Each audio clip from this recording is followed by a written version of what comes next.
Om Swastiastu, Om Awiganam Astu, Namo Siddhim.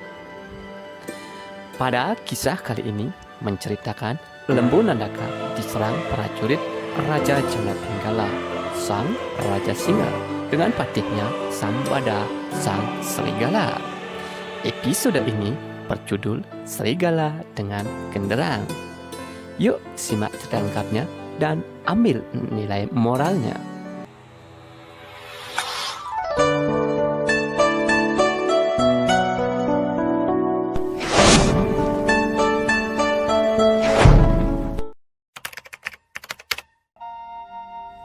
Ketika Nandaka telah bangkit kembali dari sakit yang pura-pura, ia lalu mengembara ke daerah pegunungan dekat Ujjayini Malwa yang kemudian menjadi tempat kediamannya. Disitulah ia diketemukan oleh sepasukan tentara segala atau anjing hutan. Mereka itu tentara Raja Hutan, sang singa yang bernama Canda Pinggala, patihnya bernama Sambada, sang serigala.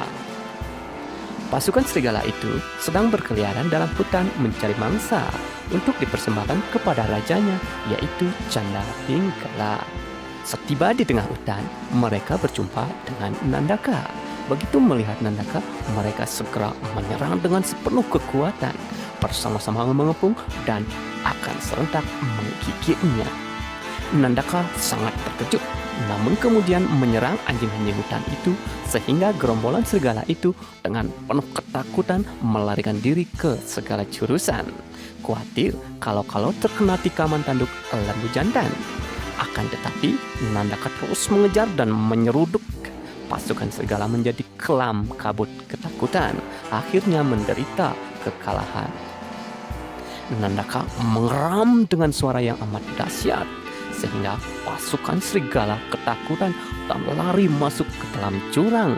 Mereka terjatuh pada batu-batu karang sehingga banyak yang mati, pecah kepalanya dan melayanglah nyawanya.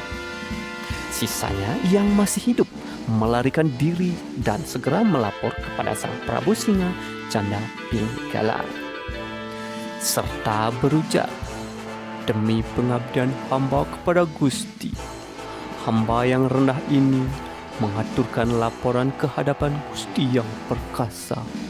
Hamba ini telah pergi berburu menjelajah hutan untuk mendapatkan binatang guna santapan sang Prabu.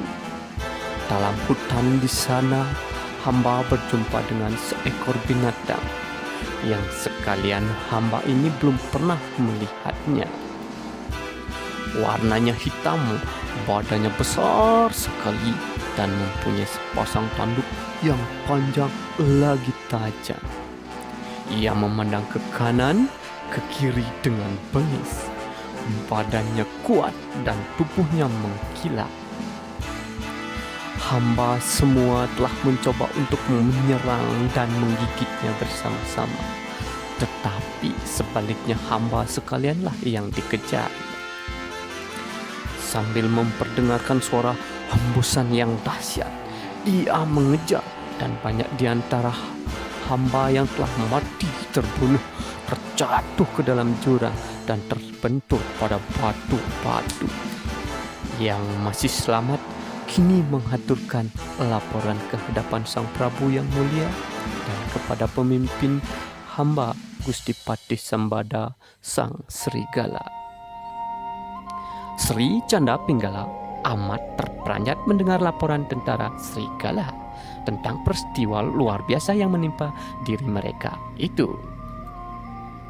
Patih Sambada sebaliknya menyahut sambil tertawa mengejek, "Hahaha, aku sudah mendengar ceritamu kepada sang Prabu.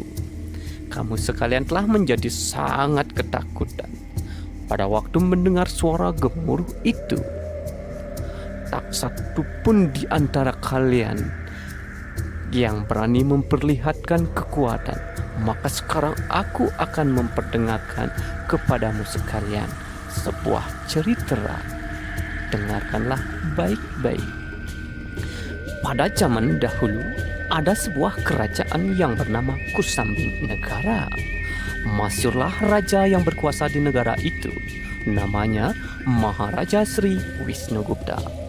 Sekali peristiwa beliau diserang oleh musuh-musuhnya dari 4 jurusan, dari timur, selatan, barat, dan utara. Lama sekali mereka berperang tanpa ada yang dapat dikalahkan dalam keberanian dan kepandaiannya bersiasat. Juga tidak dalam hal keagungan. Tentara-tentara mundur dan maju silih berganti. Seluruh tentara pertahanan kemudian dipersatukan menjadi satu kekuatan yang maha dahsyat, diperlengkapi dengan senjata-senjata dan alat tabuhan perang, genderang-genderang yang bunyinya sedemikian hebat, seakan-akan bumi dan langit runtuh karena suara yang dahsyat itu. Tepat pada saat itu, prajurit-prajurit barisan terdepan mengadakan serangan yang perkasa, sehingga lawan di sebelah timur dapat dimusnahkan. Yang di sebelah selatan pun juga dapat dikalahkan oleh serangan mendadak. Demikian pula tentara musuh di barat dan di utara. Semuanya dikalahkan dalam peperangan yang gagah berani. Seluruh kekuatan musuh dihancurkan, musnah segala kekuatan perang musuh. Semua mundur dengan perasaan cemas dan takut. Aku sendiri telah mendengar bunyi yang dahsyat itu. Bunyi riuh rendah itu semakin bertambah dahsyat dan yang gugur pun sangat banyak. Kebetulan aku sedang berjalan menuju tempat pertempuran itu. Meskipun aku sebenarnya telah kenyang karena makan daging, tetapi belum merasa puas, maka aku ingin sekali mengetahui dan merasakan apakah sebenarnya yang telah berbunyi hebat dan dahsyat itu. Setelah pertempuran selesai, tak ada seorang pun yang menjaga benda yang berbunyi hebat itu. Dan mulailah aku makan barang yang semula berbunyi hebat itu. Yang pertama, hendak ku makan adalah duduknya. Ku gigit dan kurobek, akhirnya terlepaslah dia. Aku dapat masuk ke dalam benda itu, tetapi aku merasa sangat kecewa. Telah kudengar bunyi yang dahsyat, sebuah tong penuh lemak yang kuinginkan. Tetapi setelah aku masuk, kulihat kayu sedikit dan lembaran kulit. Ketika mendengar bunyi dahsyat itu, banyak kemungkinan yang aku pikirkan. Darah yang banyakkah atau gajikah yang isinya? Tetapi ketika aku telah masuk ke dalamnya, tak ada isinya sama sekali, hanya kayu dan kulit belaka. Maka dari itu, janganlah takut kepada sesuatu yang berbunyi hebat dan dahsyat. Siapa yang bersikap demikian akan lenyaplah kekuatannya. Demikian ujar sang pati sang embada.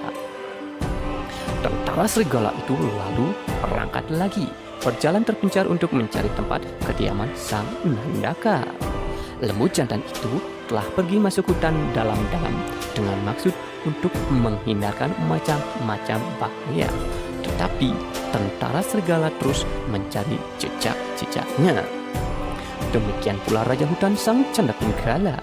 Akhirnya sang lembu jantan itu dapat diketemukan. Ia sedang bersembunyi di bawah sebatang pohon karet besar, di dekat sebatang pohon cempaka yang menaungi sebuah kolam yang dalam, bening dan bersih. Airnya laksana air turun dari kayangan Batara Indra. Di sanalah tempat sang Nandaka mandi dan berhias diri. Supaya channel ini tetap berkembang dan terus berkarya, mohon dukungannya dengan subscribe, like, komentar, dan share di media sosial. Dukungan Anda sangat berarti bagi kami. Demikianlah kisah serigala dengan genderang. Hikmah apa yang dapat Anda petik dari kisah ini? Silakan komentar di bawah.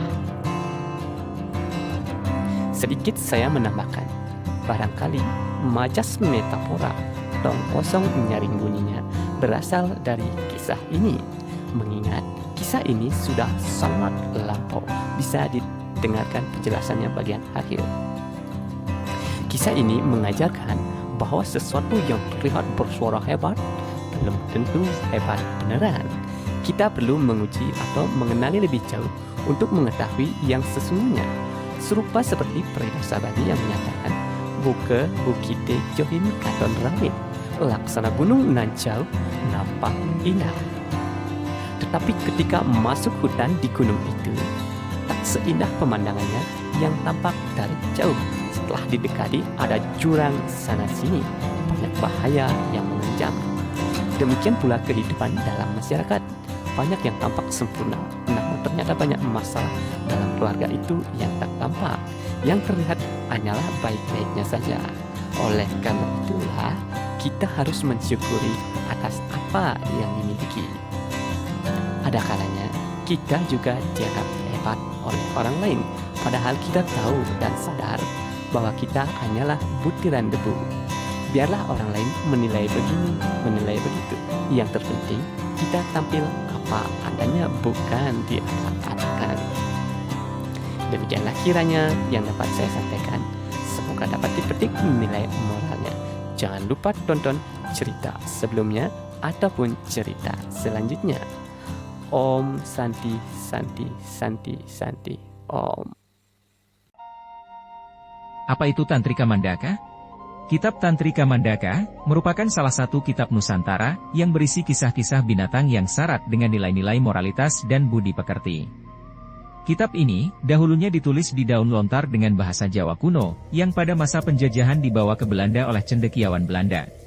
Tantrika Mandaka Jawa Kuna telah diterjemahkan ke dalam bahasa Belanda oleh Dr. C. Hoakaas. Seluruh Eropa dan Asia mengenal kitab lama itu, yang telah termasuk perpustakaan dunia. Tantrika Mandaka bukanlah karya asli, tetapi sebuah hasil pengolahan atau saduran dari naskah dalam bahasa Sanskerta, yang amat masyhur berjudul Pancatantra. Naskah Sanskerta itu, usianya sudah lebih dari 15 abad dan telah diterjemahkan, diolah dan disadur dalam berbagai bahasa. Antara lain, Persia kuno, pada tahun 672, kemudian Arab, Turki, Mongolia, Tamil dan lain-lain. Terjemahan saduran dan pengolahan itu terkenal dengan judul, Kalila Dimna, Galila dan Damina, Kalilah dan Dimna. Lewat bahasa Hebreu, kitab itu diterjemahkan dalam bahasa Latin dengan judul, Directorium Vitae Humanae, dan dengan jalan itu memasuki benua Eropa. Di antara isinya atau dongengnya, telah dikutip pula dalam himpunan Ceritera Masyhur, yang telah diterjemahkan dalam berbagai bahasa yaitu 1001 Malam, Alfulailah Walailah. Adapun, Tantrika Mandaka, telah diterjemahkan ke dalam bahasa Bali, Jawa Baru dan Madura. Di Bali kita mengenal kisah Nidyah Tantri. Tantrika Mandaka yang diterjemahkan oleh Dr. C. Hoakaas kemudian diterjemahkan secara bebas ke dalam bahasa Indonesia oleh Kamajaya, dengan judul Canda Pinggala, Kisah Persahabatan Singa dan Lembu.